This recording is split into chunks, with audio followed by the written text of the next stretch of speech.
So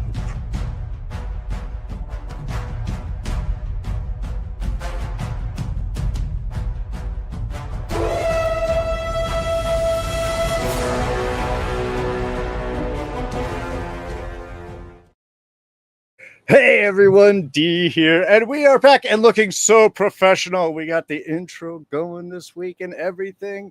So excited. Actually, I'm so excited to talk about everything this week. So let me introduce my partner in crime here, as always, from Smirking Gun Reviews. It's Rob Stone. What's up, everybody? What's up?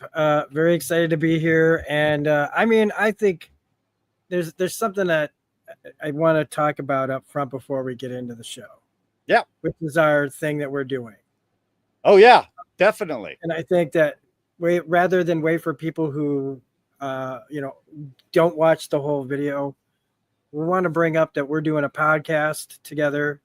I mean, we were working together for a while, and we've been talking about all kinds of shows and movies and stuff. And, but we're finally doing a podcast about life, world, the universe, everything. Some pretty serious stuff, some personal stuff. We're covering all kinds of topics that I think are really relevant and important to us on my channel and it's called The Outer Rim, but it's really our thing. Channels don't matter here. It is we're connecting and we're hooking up here to make something different and unique. And just to give you a little bit of flavor of where I'll be coming from. Yeah. I just found out that, and this is topical because Alien Earth airs on Hulu, FX, and Hulu. I just found out about a couple hours ago that Jimmy Kimmel was just fired. They just pulled his show permanently for telling the truth on television.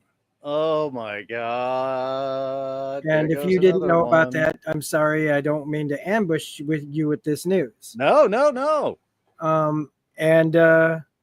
So we always talk about Marvel and Star Wars. We have Disney and Hulu and all that stuff. Not anymore. I'm done with this. I'm done with Disney and I'm done with Hulu until they either come to their senses. Because if they don't, I'm done. I'm not watching any of your programming on ABC. I'm not watching any of your shows. I'm not going to the movies. I am not doing anything. You are officially, through this guy, boycotted. When my Disney Hulu thing is over, you're done. I'm done with it. I've got a HBO Disney Hulu package. I'll be getting HBO by itself. No more of this. I'm done. I will, whatever I already own, I own. But I'm not going to capitulate like they do. Right. Nobody asked them to do this. This isn't like Colbert, where there was a merger and money involved, and even that is. But this was preemptively doing what the fascists wanted you to do. And so if that's what you're going to do, the only thing that these people understand is money. So boycott ABC and Disney now. Take away your money from them. And that's how I'm going to protest this. Now, that's the kind of flavor that we're going to be coming at things on our podcast. And it is not only that, like you said, it's world stuff, it's personal, it's what's happening in the community around us. It is, well, you could say it's a galaxy of issues. Thus, it is the Outer Rim pod. Yeah. And you'll be able to catch that starting over on Smirking Gun Reviews over on Rob's channel. But very clearly, as soon as we get all the stuff set up, I think we'll have its own channel, its own things. So we can really set that up as its own universe. We should make it clear. It's not a Star Wars podcast. No, it is not. It is more the rest of us who are out here, as Rob puts it, in the outer rim of the YouTube galaxy. We're small channels, we're small points of view, we're not whole bunch, but I think that it does need to be an important voice, especially for the fact that we are small. So we can do a lot of things that larger channels actually can't. because they're afraid of losing sponsorship and losing monetization. And we're not really worried about that. No. So we're going to talk about real stuff. So that's the Outer Rim. Keep your eyes open for the first episode to be launching soon. Now, let's get us into this week's episode of Alien Earth. I know with the Jimmy Kimmel stuff, it's like, now we got to talk about this passage, but let's respect the creativity that it's already been done, and we can make our choices on how we feel about the business choices these larger production companies make, whether they are for business or for capitulation from Hein Führer. Let's jump into Alien Earth, which this week, quite honestly, I freaking loved. I know I've had some issues with the past couple of episodes. To me, this is where it all comes together. And honestly, still further reinforces why In Space No One was just really an unnecessary episode. Really, we did not need that break of momentum. It did not give us any information. But God, man, we really got things going. And what I loved about this week's episode is, one, it was quick and as efficient. We have all the set pieces in place, so now they are just moving and going through their things, in which case we don't need to drag anything out. There doesn't need to be any artificial delays, and I think that really played forward positively with this. The lab scenes were all very kinetic and very logical and very let's go from here to here. Watching Joe try to really reach his sister and then go through the series of, is this really her? From finding to the grave, to seeing how she reacts with murdering the soldiers around her, to seeing how she reacts in the end.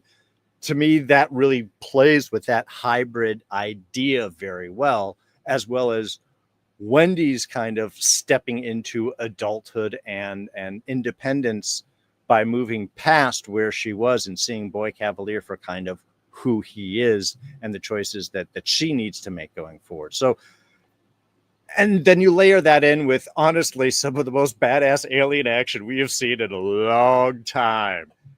Aliens in the grass, so they're like velociraptors from hell. Oh, so nice.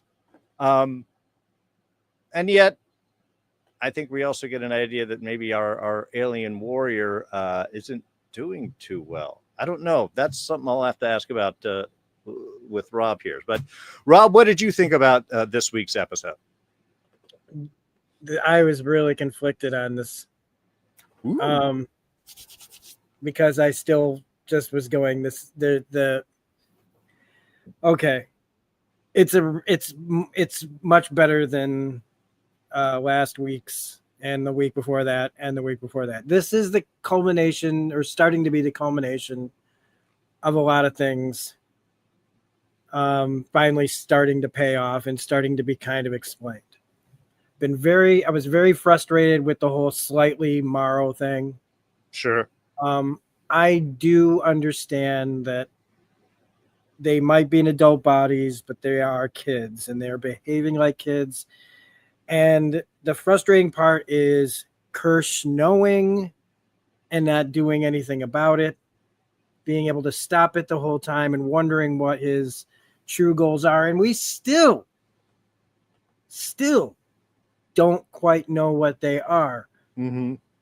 Like, he's playing his own game still. We don't know where his true loyalties are going to lie, if he has any at all. But this episode kind of made me put most of that into the background, except that now Slightly has pulled Shmi into his thing. And I tried to grapple with the whole friends help each other out in dire circumstances, but I still this to me is my least favorite aspect of the show when if somebody had to ask me, what do you hate and what you don't like about this show? And that is Slightly doing everything he can to save his parents. And I know that it makes sense from a kid's standpoint. Oh, please don't kill me. But I'm seeing it from an adult body. I'm seeing him trying to convince his friend and lie to everyone. And then when Kirsch just lets him out, then I go, okay. So he's clearly he wants that body at the beach. He wants everything to go forward, which means he knows that Morrow's coming. And so when we get everything that happens at the end, at least I go, okay, the Kirsch angle of all this and why it was all allowed to happen pays off. Right. I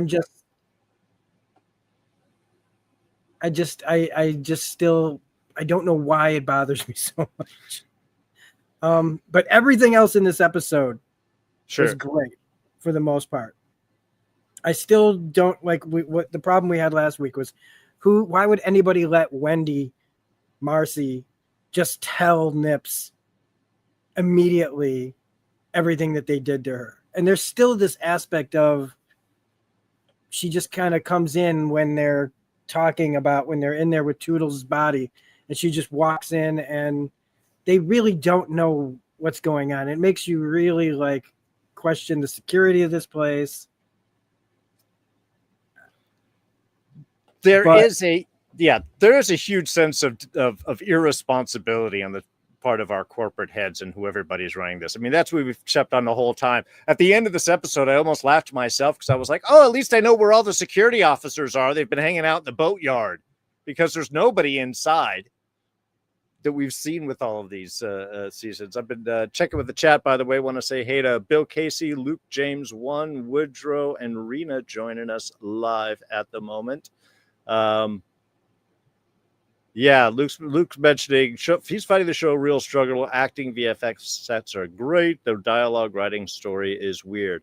Yeah, there's a lot of stuff they're trying to cover in this, and I think that is, I totally have to agree with Rob there. That is where I think the show is sometimes buckles under its own weight. Is it's trying to juggle too many things. It's trying to get too many plates spinning on sticks at the same time.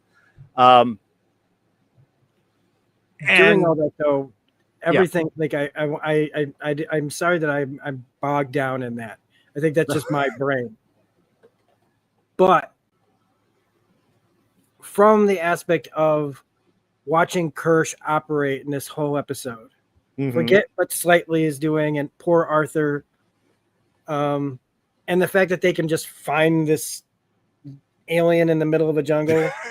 That was wrapped up really easily. Like, we don't even know that there was a chase. He's just caught.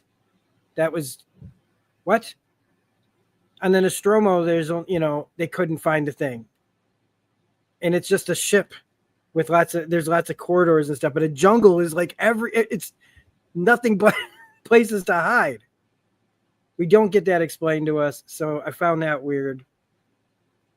But the journey that Marcy's now on and Joe is on to get off of this island, the Boy Cavalier, where he's headed with the sheep eyeball creature.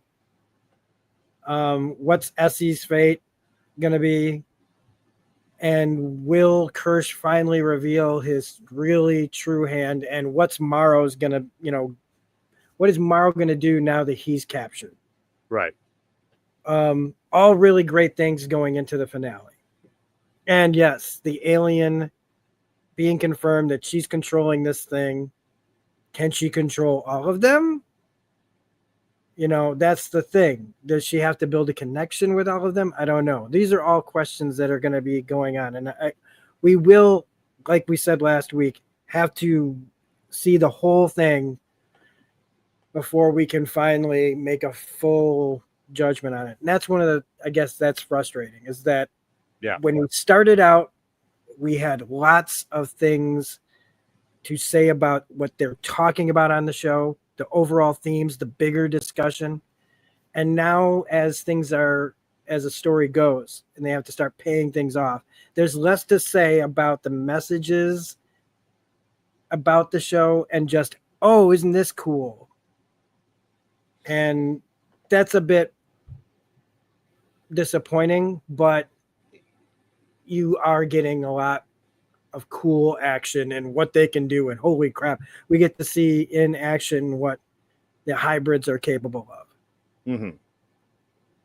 Well, yeah, actually, let's jump into Kirsch here for a minute, because to me, this episode actually explained a lot more of his motivations than I was kind of expecting, and I really got to get it up to Timothy Oliphant for his portrayal and his subtlety with his little bits of humor and pointed comments and seriousness, and when he's toying with someone or messing with someone and when he's kind of more obvious responding. I mean, he's a synth, so he's the one that brought up very early on about that separating from emotion. So I think one of the issues we have in watching it is assigning more of an emotional drive than he may have. And to me, especially since he showed Boy Cavalier the videos and sort of what was going on, to me, the motivation is like, okay, he's seeing this all happening. He just wants to see how it plays out. He's in control. He knows where it is. So he's got the soldiers around, and he probably had stuff in case anything got away. And he's watching them on the monitor. So he goes on. He kept the lab contained. And I think he's helping Smee or slightly. Again, because that's the bait to draw Morrow in, who he was antagonizing the other day and kind of poking at. So I think, if anything, Kirsch has a plan. He's just letting the chaos happen because it's orchestrated around. He's responding. He was just going to let Smee happen because that was going to be something that went on. Would he be able to do it? Could he measure the performance of the hybrids in that sense? How far would they commit? Well, and if someone gets lost, oh, well, Arthur already got it. Can't do anything there. Might as well just see how that plays out. And again, I can't even say that I am right. But to me, there's almost just that simple, like, I'm doing a job. I'm here to research. Chaos happened. I continued my research in that real life circumstance, but I kept the outside bit controlled. Pulled everything in, and now, boys, you're grounded for the weekend because you did something you shouldn't have. There's such a dark logic to all of it, because I think we want to assign some underlying meaning or motivation, or he's secretly working for this, or he's got his disdain for humanity, which he obviously has. But I think ultimately he's just a task-oriented robot. He's just a very fancy one. And he knows how to manipulate the environment around him. But that's sort of how what I got from this episode and seeing Kirsch's interaction with everybody, is he is just the really one that's been like, oh no, I haven't really let these people go. I just wanted to see what would happen when these things occurred, and I didn't necessarily stop them. Yeah, and it's, looking at why didn't he stop Arthur from getting face hugged? Well, because it doesn't, his directives really aren't to protect them, to protect Arthur. It doesn't get in the way of what it actually kind of helps what he wants. Like, because he's trying to set this trap that we now know that is for Morrow. Well, in the same sense, though, I don't think he knew that Arthur was going to get hit. He knew that Slightly was looking for someone. He tried to go after Joe, and then he was just panicking. It just so happened that Arthur showed up looking for Toodles, and Slightly was able to take advantage of that. So I think he just watched it, was like, oh, well, that's happened. I guess we'll have to see that go on, and then we just can collect everybody already up. Arthur's already dead at this point. There's no saving him. And why tell Boy Cavalier, who's going to all freak out? He'd rather just deliver the whole package back to him. I think, if anything, that's why he's not really sharing that info, is because that would just complicate things. Boy K doesn't care about Arthur, and they get a free alien. Yeah. Did you wonder, again, this goes towards security. Mm-hmm. Slightly goes into the vents and hides with Arthur. And then when we come into this week's episode, he's in his room, having stashed him under the bed. Yeah. Did he go through the vents and found his room? Again, these are some of the little jumps where it's like, okay, you get to this point so you can be at this point, but it all happens off screen, so it doesn't really matter. Honestly, the one of the weakest parts of this episode was later on with the two of them with the Arthur jump scare when they hide from the troops and then suddenly Arthur's gone and then the facehugger falls from the top. It's like, oh, come on. There's no way that he would have quietly snuck away in that brief moment to do he comes walking in off frame. Yeah. From a completely different direction. Well, it's like, huh? Hey, guys. No. He would have, I just feel like he would have been more out of it than he was. And he was out of it, to be sure. He didn't remember, but he seemed very nonplussed. Mm-hmm. Like, oh, what am I doing out here? Like, he's a smart person. And I know that, like, Bill had talked about, he rewatched the part of Alien where Kane, after the facehugger comes off and he has no memory of it. But it felt like he's like, I don't remember we cut to the next. Oh, I remember everything now. And you guys are doing it. It's like, why did we go through that whole, like, was the episode not long enough? Yeah. Well, also they're like, we're going to the beach. I'm like, there's no beach. Where you end up going isn't actually a beach. It's like rocks just off the coast. And where the hell did you get the raft? We won't even go into that. But yes, that was the one thing. It's like, I like the confusion and the thing and the way the boys were trying to like play with that to get him to go. But he shouldn't then have been getting the flashbacks of being under the thing. It's like, no, you're out. You're out. Now you can think that they're acting weird and respond to that. But that was the one thing I didn't really like was that that kind of flashback. But yeah, because I do agree with Bill saying he didn't remember, but he knew he was being lied to. They could have done that if he already knew that they were lying. If he could tell they were lying, why did we need to wait till they got there to do it? Why couldn't he have just been like, okay, we're going back because I can tell you're lying to me now. If he can't remember, but he still can see through what they're saying is bullshit, then why the extra scene unless it was just they had to still get to the beach, except. Well, they had to get to the beach, but I mean, I think they played off with the confusion almost like you were sleepy and just waking up. So that initial like, oh, that's what happened? Oh, okay, wow, I haven't gotten. So then later on, he pulled his thoughts together, was thinking a little clearly. But when they do the flashbacks of when the alien's on him, they give the impression that he could remember that. And I don't think that was necessary to then have the I don't trust you scene. Also, I think he could just be like, wait a minute, where are we going? Why the beach? Pet peeve is when they do flashbacks, if they want it to be from the character's perspective, it shouldn't be clips from the show. It should be actually seeing it from his viewpoint of a face hugger flying at his face. I thought of that too. Like, you don't remember dreams, like, you know what I mean? Like, Anyway, you don't have memories of how somebody else sees it. Well, it's funny. We just did a Star Trek Strange New World Season 3 discussion over on Enchantment of Eternity with Mark and Alyssa. And we happened to have brought up the cage and so on. And we were I think I was researching something for it. And there was discussion that like the cage is the only Star Trek episode where they're watching their own show from camera angle directions. It's like, where's this footage coming from? Where are you seeing this? Who's making these shots?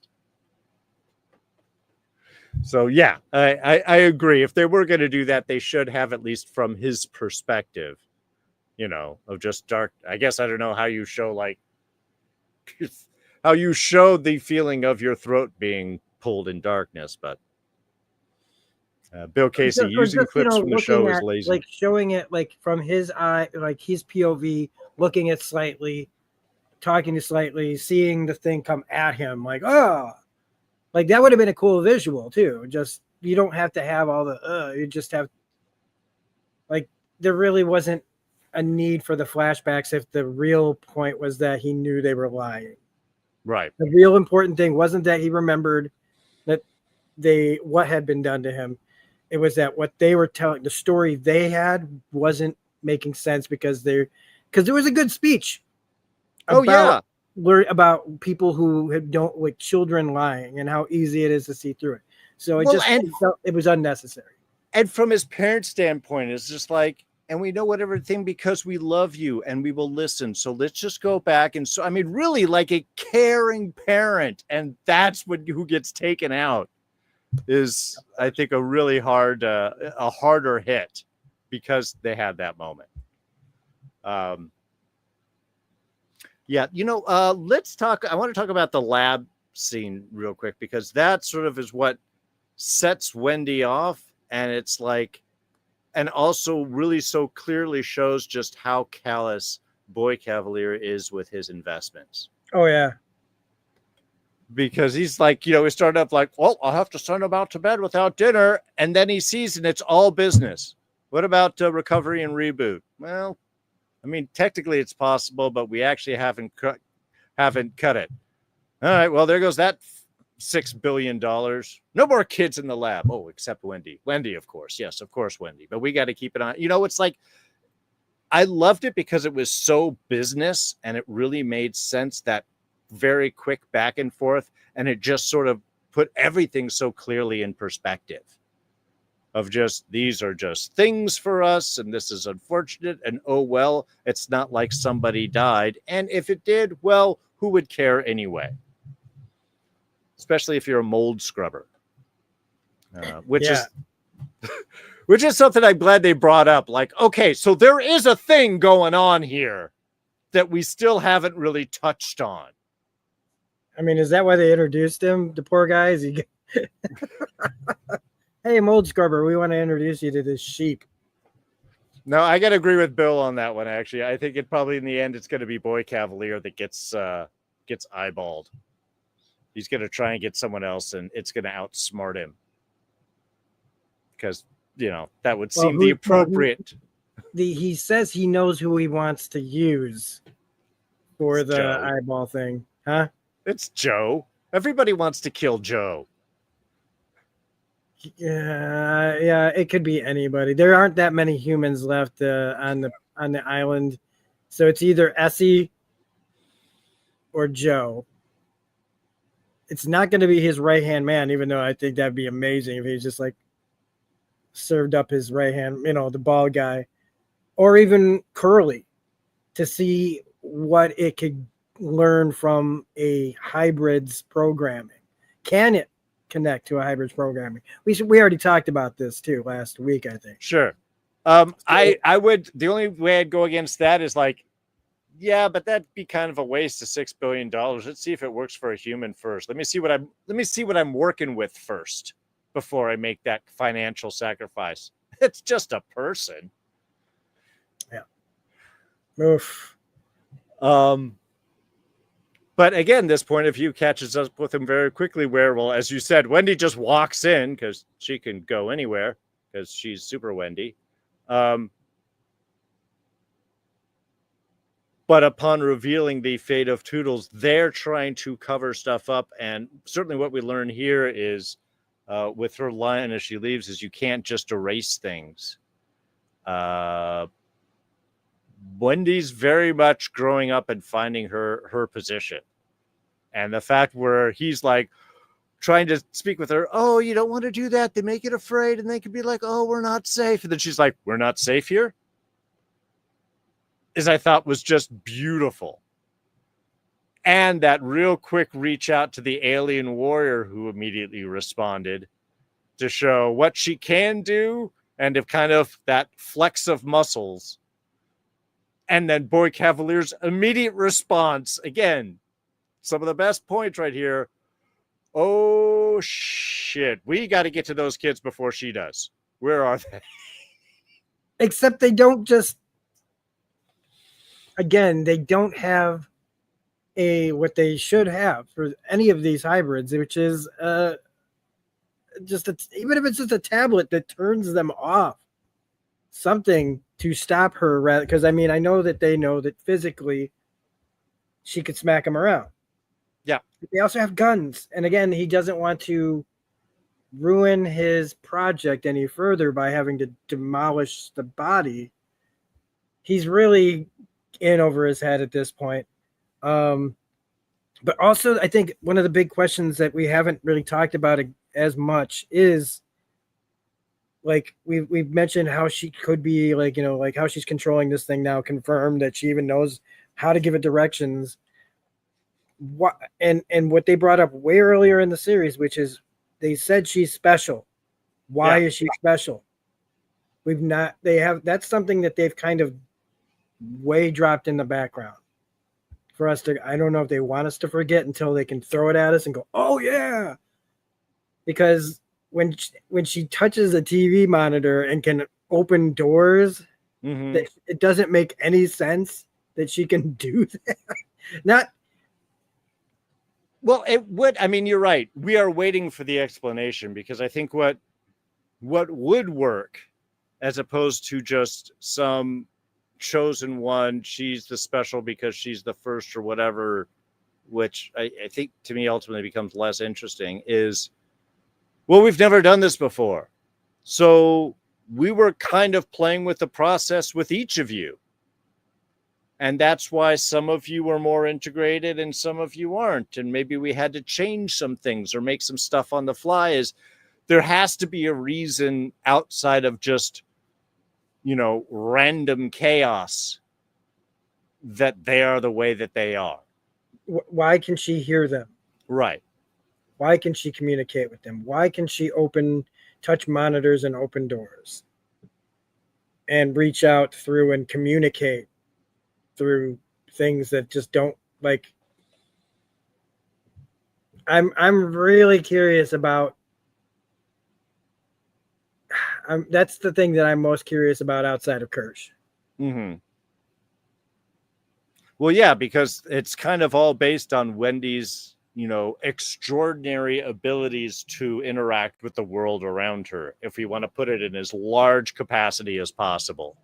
Whether being able to hear enough to hear those vocalizations, have the ability to recreate them in a more audible term, see and interact with machinery from a distance, and all of that. You're right. There's at some point, and I'm not saying that we need a diehard straight explanation, but we certainly need to have an acknowledgement that there is some reason, even if it's unknown, why she is different.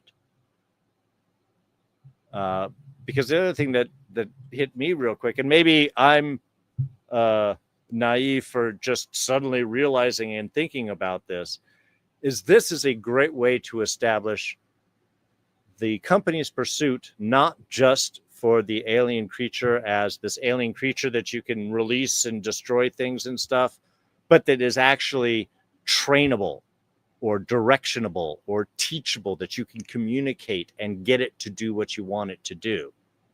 And maybe that's something that has always been in the back of my mind. And I certainly know by Alien 4, they were trying to do interactions.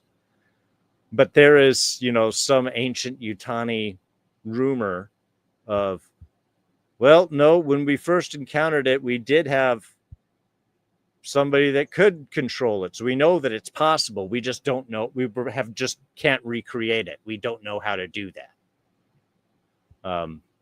I think would be an interesting subtext to align under all this, that it's not just a creature to get, but, a killer attack dog from hell, a velociraptor that will do what you say. Yeah, I'm loving the alien. I still I really like its design, and I like this is a pure, just off of a human lung. Like, its design is slightly different, and maybe that's why it looks a little different. Feels more sleek and more like, I don't know how else to say it. It just feels very much like, what if there's really no host outside of like, maybe it can breathe differently because of a lung. I really what is its extra that we haven't seen yet? But it feels really different, and maybe it's just because we're seeing them in the light, but it feels a little more green than the typical kind of just black. Well, no, but it looks like it's sick. And there's to me. White. Yeah, there's white, there's patchiness. It looks like dried out. And so I'm wondering, I'm like, is it sick? Is there something wrong with how it was formed, that it was incomplete because it's just from a lung? Is it that mold that has somehow gotten into it when it was has it just not really fed, since we haven't really seen it eat anything? To me, that's the other big question with the warrior, is like, what? This is awesome. And by the way, that security cam footage, oh, that was so beautifully done. And I love that it's like, again, it's security cam. It's black and white. It's a little grainy. It's not the perfect angle, so it gives that just total realistic, and it moves so fast. Oh, I was so excited about all of that. So yeah, that's the one thing I am curious about, is if, is this some sickness? Is this what's going to stop the creature? Or is this, is the motivation for Wendy going to be, well, we need to escape and take these creatures back with us and take them home? And that's season 2. I don't know. They've got a lot of potentials where they could go with this. Nibs. I knew Nibs was going to be killing people, man. Yeah. Take away her memories, leave her blank, and she's still got psychosis because she still remembers everything that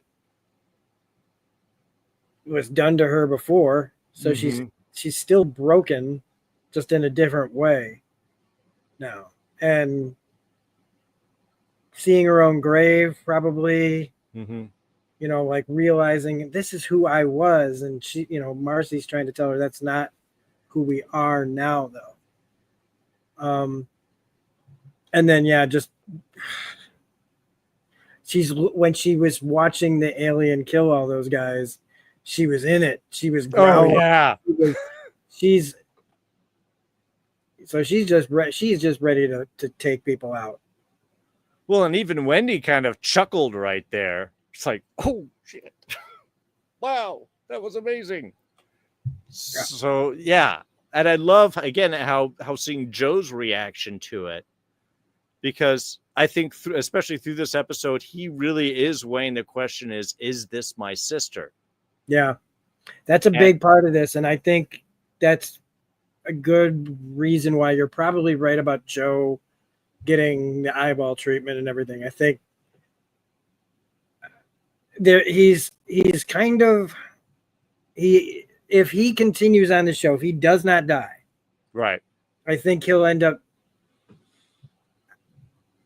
I can't see him really being I can see him being more of an antagonist now, to having to stop his whatever Marcy is. Sure. Yeah, where do they get to the end of that? Because I love the scene, honestly. One of my other favorite ones in this episode is when he comes and finds her, and she's like, realizing like, we got to get at, or I think she comes and finds him, sorry, and is worried about things. And he's like, well, we're not safe. We've got to get out of here. We should go. And of course, she's like, we got to find the rest of the Lost Boys. It's like, oh, we can't do that. And she just does the, if it was me, would you leave me behind? No. Okay, then. Let's be fast. That was so, again, it was just so quick. She laid out the argument that, of course, she couldn't leave her family the same. He couldn't leave her. And he doesn't argue about that. He just goes, okay, and let's go. I love that. It's efficient, and it makes sense in that. So often that's where they put in that emotional drama dialogue back and forth that wastes 5 minutes. And I just loved the fact that they're kind of at the point and know the danger to go, okay, well, you're my sister at this stage. That's certainly how I see you. I will help you with your family. And then as the episode progresses, again, he sees the grave. No, I already moved past this. Then he sees her with the alien the first time. And now he's got to weigh, oh my God, is she crazy? Is she whatever? And then by the time we get up to the boat, he has to shoot Nibs in a totally logical way. Nibs is about to kill a friend of his. She just tore the jaw off of a guy. It's his own fault, man. He really shouldn't have done that. And he might have been trying to save her in a way. Because we don't know that she's dead. She's electric, but she could just be shocked and not dead. Yeah, because they are surrounded by soldiers who could just riddle them with bullets or whatever they use, those guns. And 10 millimeter high explosive caseless, if they're the same as the M41s. Yeah, I kind of wish that it had, I don't know. I almost... I wish that it wasn't Joe that pulled the trigger. Yeah. And then it was like the other guy who fries her. But then that fight might not have stopped until they were all dead. Exactly. So, I think, and it's a great point for her to be like, what did you do? And has to have that explanation, because in a way, Joe's got to be like, hey, you can't just kill people. That's not right either. And whether, that was all necessary in those moments, I think that is the easy step, and the one worrying thing that you should have with hybrids realizing who they are if they're still emotionally children is they don't have that self-restraint yet. It will just be I can do it, so why can't I do it? And that, I think, will be, that's got to be the discussion between Joe and Wendy when we open the next rope, is that kind of framework. You got to have the Batman discussion. Okay, just, you can't kill your villains, even though maybe you should sometimes, but you really can't, because using the gun, yeah. Was it established how they knew they were at the boats, or like, is it just assumed that Boy Cavalier sent them there, or no? She says, his friend says, I told you they'd be here, because he was asking about the boat stuff earlier, and she was trying to tell him to shut it down. Okay, I just wanted that clarified. Okay. Yeah, but I think also this kind of sets up that whole Kirsch thing is it's like, I think in charge security, he's got more under control than it looks like that he does. Because once he needed to clamp down on everyone got clamped down on. Yeah, it's a little disappointing, though, that Morrow's caught and that's it. Like, he goes there, he finds out slightly brought in Shmee. They go, all right, we're going in, and then they're just immediately caught. There's no fight. There's no nothing. It's just the hammer just comes down immediately. I am a little disappointed as far as, like, I wanted a bit more of a fight before the being, like, caught. It's all cool. It's all good that he got caught. I guess I just wanted a little more from that. I wanted to see something like maybe a little Kirsch Morrow, like Kirsch showing Morrow, like maybe really putting Morrow down himself. Like, well, we at least get that hint at the end when Morrow is definitely like, this isn't over. Nothing ever is. Yeah. And I love that little bit, like, put it down. Nobody likes a sore loser. Like, you've just lost. It's done. Let's not going to push this anymore. In a way, there's that level of professional respect where you know where each is coming from. But there's definitely got to be a bigger Kirsch Morrow setup. There's a lot that we've got to see next episode because they've got to break out. We got to have Morrow be another danger. We got to get us at least a duel between him and Kirsch, I think, at a point. Even if neither of them dies, if one's just wounded or someone escapes, I think we got to have something to continue that antagonistic relationship that they have. Plus, she's got her, her alien is out there. Yeah. So they can lock her up in a cage, but that thing's already been told, follow. Hide and follow. Yeah. So, and how fast will their alien, like how much time is going to go by? Will the alien that they got out of Arthur start to mature already, or will it still be a little guy? Right. Will there be two of them? I would like to see what happens with her ability to communicate, to see if she can communicate with this one that was in Arthur as well. Mm-hmm. Or is it just that? Right. I mean, I would think it's got to be all of them because it's just got to be, again, like an insect. She was like kind of hearing all of the eggs. Yeah. So I don't know. I do like what she says though. Like maybe they, like we're supposed to be afraid of them. Maybe they should be afraid of us. Or maybe I got that from the trailer from next week. I thought that's what she said.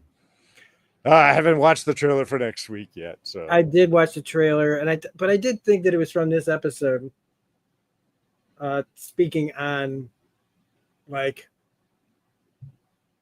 like, she could be talking about the people, but I feel like she's talking about, like, because Joe says, oh yeah, this is from the trailer. Okay, I was gonna say because they have touched on that briefly a couple episodes ago when she was talking about like they're just scared or they're just a creature. Why? Yeah, they're not screwing each other over for percentages. Yeah, exactly. Which we have touched on before. And I don't normally watch trailers, but I was,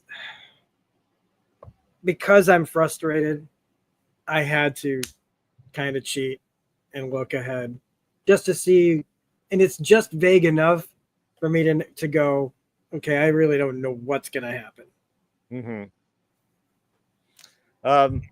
Yeah, Bill again also thinking Wendy saves Joe. Boy Cavalier gets the Ocellus treatment. Ocellus, the eye. Let me just touch on that little bit for a moment. The scene between Boy Cavalier and Sheep Eye there. Oh yeah, because he gets very excited about the whole pie thing, and I don't know if everybody totally got what that was. Yeah. And if you did, then you could just laugh along with me as I say it again. He writes down 3.14, which is the first three digits of pi. Pi is 3.1415926278, and then goes on and on and on and on. Yes, I did math a long time ago, and once you put it in your head, it's there. So 3.14, what's the next three digits? He hits one tap, that's the one, does 5 taps, the other, and then when he does the last one, he takes a shit, which is number 2. And that's why Boy Cavalier gets so thrilled. It's not that he knows what pi is you made a cultural joke that you understand that for us, shit is number 2. Which totally on the space trip and all that at some point could definitely have heard that. Yeah, that's why I don't. If the boy gets the Oculus treatment, it's great, but I hate that it means that somebody else is going to get the eye treatment beforehand. But I still want to hear. I want Boy Cavalier to have some kind of conversation with this thing. Oh yeah. And that's almost too early. That would be something I think down the road I would like to happen because, yeah, you would like to see that kind of Boy Cavalier eyeball competition for a little bit. Even a manipulation. Yes. In the end, what I want it to be is how this thing outsmarts Boy Cavalier or makes him mess up, makes him look the other way, lets him let his guard down in some fashion, because this thing hasn't. That's how it has operated so far. Is it can only do so much, Right. so it has to, keep you off your guard.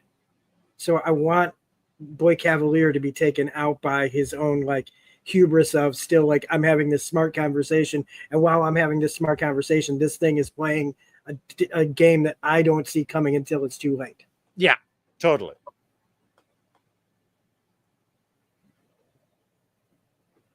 Sorry, I just noticed There's an eyeball back there. I just noticed one of my lights were off, and I was like, "Oh."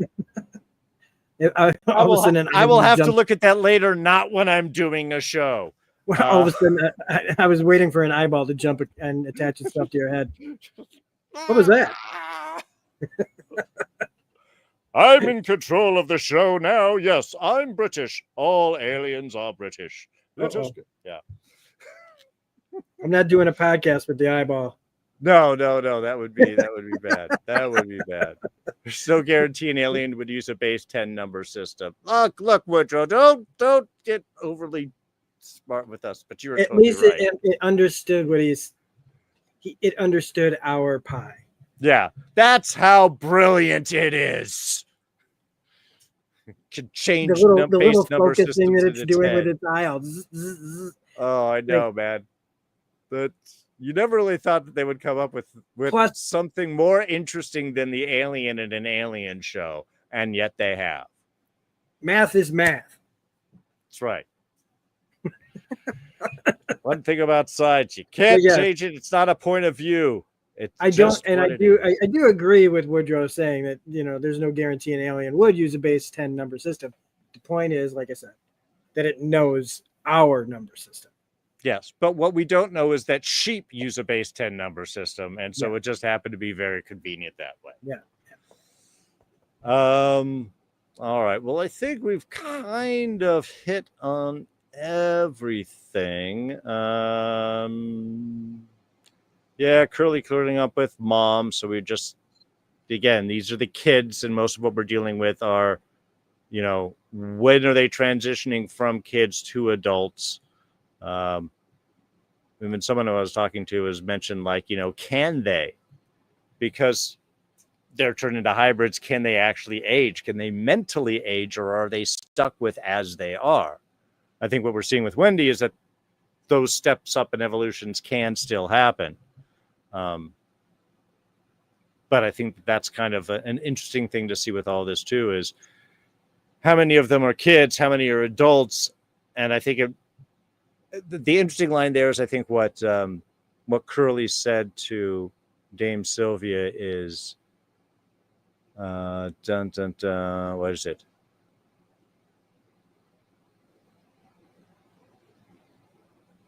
No, I missed it. Dun, dun, dun. Oh, yeah. Everything's hard, and I don't know what to do. That's being an adult, folks. The minute she said that line, she's making that transition, and I think that's what really hit Dame Sylvia there so hard, not to mention the mom, and that they are kind of family. But that's who this is. This is a kid becoming an adult. And when you're an adult, everything is different. Everything's harder, and I don't know what to do. And being an adult is just learning how to live in a world in that state of mind. I think that's what my adult life has felt like. Yeah, oh yeah. It is.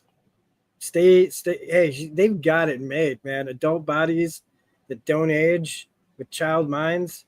That's a dream, man. I'll do that. My knee's starting to hurt. I'm like, no, not body pains. I'm not supposed to degrade. I will be young forever. Yep. That's what we can dream on with being the hybrids. That's certainly what Morrow wants. Can I get a transfer over to one of them, their hybrid bodies? That'd be awesome. So, I guess I don't want to get us too sidetracked into that, but honestly, what are they really, if they can only do the technology in kids and they're selling immortality, but you have to be a kid to have it work so far anyway. I guess it's to get more, not necessarily to sell the idea that, your kids can be in these bodies, but to sell the idea that it can work so that you get more money to be able to step up to adults.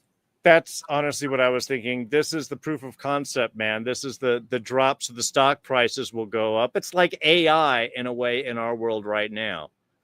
We've got this thing that should do something. We don't entirely know. We'll figure it out. So if we get a whole bunch of money in technology and steal everybody's data, we should be able to. And yeah, I think we get a lot of reflections of the move fast and break things approach with Boy Cavalier here. All right. So any final thoughts or things I missed before we wrap ourselves up here there, Rob? No, this was a pretty straightforward, and it was, 44 minutes. Yeah. Yeah, Bill says, do it before so anyone else does it. Exactly. So, yeah, one last thing. I am wearing a Penguin t-shirt today that Rob got me when we were covering the Penguin show. We can find that over on, is that on my channel or your channel? I can't remember what we did. On my channel. I think that was yours over on Smirking Gun Reviews. You can check out our discussion of Penguin, but Christina Milioti won for Best Actress in a drama series or limited series. So hats off to her. I wish more of the cast had won, but at least she did because she was amazing. And, look, yeah. I mean, if you want to cover something, how the hell does The Pit beat Severance for Best Drama? I've been watching The Pit. It's ER, okay? It's just ER. Yeah, that's why. All the old people liked ER, and they liked Noah Wiley. So now he's back, and they're doing ER. I watched it, so it wouldn't sound like an ass. It's ER. Without George Clooney and Anthony Edwards, and you can show more gore and say fuck. Yeah. That's it. Yeah. No, that's no, I didn't know it would be eligible for this year since it had just kind of come out, but I guess it made the deadline, and yeah, otherwise Severance should really have cleaned up. But no, that is The Pit is so much of an Academy type production, much like the Academy Awards does for films. This is the same thing for Emmys. It's the crowd pleaser that everybody likes. Otherwise, you're going to get the edgy one for the White Lotus. Ooh, it's the edgy, sexy one. You see man penises. Yeah. I guess there are no other kinds of penises. I mean, if you go into Plant and Animal Kingdom, actually, you get kind of an amazing. Yeah. I mean, plant stamen, I guess technically. You're always going to see hanging brain. We could ask. Then you can watch Schwarzenegger talk about seeing it, and then I was here watching and look up and look. There's the wee wee. There's a hilarious quote of Schwarzenegger saying that watching his son. Anyway, you can go find that. The Pit has a dick scene too. It's HBO. You're gonna see dong. You're gonna see dong. Not here though. Not here because we are not a family-oriented show. We swear like sailors, but that's about it that you're gonna catch. So thank you all so much for joining us for another week. We got the finale next week. I think if we can, we're going to start that one a little bit early as well. So keep an eye on the times for that. Otherwise, thanks everybody for joining us. Be sure to like and subscribe here as well as over at Smirking Gun Reviews, and keep an eye out for the Outer Rim. I can get these words out. The Outer Rim Pod coming to YouTube soon for you. And until then, so long, take care, and as always, watch out for those Nazis.